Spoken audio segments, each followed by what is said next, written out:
जय हिंद, जय भारत। साथियों, आपसे एक लंबे समय के बाद मैं रूबरू हो रहा हूँ और बहुत लंबा समय हो गया। इसके पहले मैंने वीडियो शायद 2-3 साल पहले डाला था एग्ज़ाम के ऊपर, परीक्षाओं के ऊपर।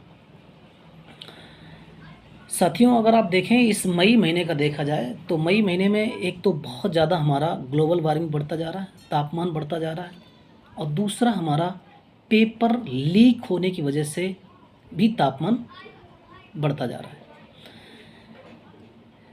आप देख सकते हैं इस मई महीने में एक के बाद एक परीक्षा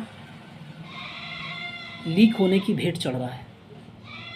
सबसे बड़ा एग्ज़ाम जो हुआ अभी हाल ही में देखेंगे तो 3 मई को जो एग्ज़ाम हुआ था नीट का एग्ज़ाम, उसमें जब लगभग 22 लाख बच्चों ने एग्ज़ाम दिया था और फिर पेपर क्या हुआ, बहुत जगह से पेपर आउट हुआ। मतलब आयोग में बैठे हुए पैनल में जो टीचर्स होते हैं, जो पेपर सेट करते हैं, उन्होंने ही पेपर आउट कर दिया है। फिर इसके बाद क्या हुआ, कई सारे बच्चों ने अगर देखेंगे भारत में तो सुसाइड कर लिया। आप सोच सकते हैं उनके परिवार पर क्या आज बीत रही होगी।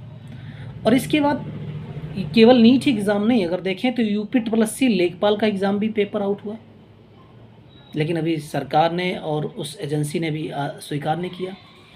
तीसरा एग्ज़ाम अगर देखें तो हमारा SSC GD का एग्ज़ाम भी पेपर, कई जगह परीक्षाएं उसकी रद्द कर दी गई। SSC GD का एग्ज़ाम बिहार से अगर देखें तो सबसे पहले परीक्षा हमारी बिहार से ही, मुजफ्फरनगर से ही ये परीक्षा कई सेंटरों से रद्द कर दी गई।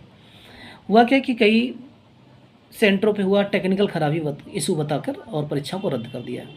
और चौथा सबसे बड़ा सवाल अब की बार जो उठ रहा है CBSE बोर्ड के ऊपर। CBSE बोर्ड मतलब central board of secondary education, उसकी जो परीक्षाएं जो हुई थी उसके रिज़ल्ट आना था 13 मई को, और रिज़ल्ट से पहले ही ये चर्चाओं का इशू बन गया, चर्चाओं का मुद्दा बन गया। क्यों बन गया? क्योंकि पहली बार क्या हुआ है कि कापियाँ चेक करने का तरीका बदल दिया गया। पहले कापियाँ चेक होती थी हमारी फिजिकली, अब क्या किया उन्होंने, एक डिजिटल पोर्ट पर उन कापियों को अपलोड करके स्कैनिंग करके चेक करना शुरू कर दिया, जिसमें बहुत सारी फॉल्ट्स, खामियां पाई गई। जिन बच्चों को अच्छे नंबर मिलना था उनके नंबर भी कम होते चले गए, और कई पिटीशन दायर भी हुई। कई बच्चों ने अपने पिटीशन भी दायर की हैं कोर्ट्स में कि कापियाँ हमारी दोबारा चेक की जाएँ।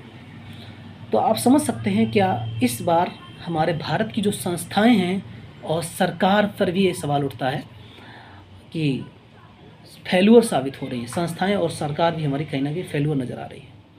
तो मैं यही कहना चाहूँगा सरकार से और संस्थाओं से कि आप अपने आप को अपडेट करें और दुरुस्त करें, जिससे कि बच्चों को भविष्य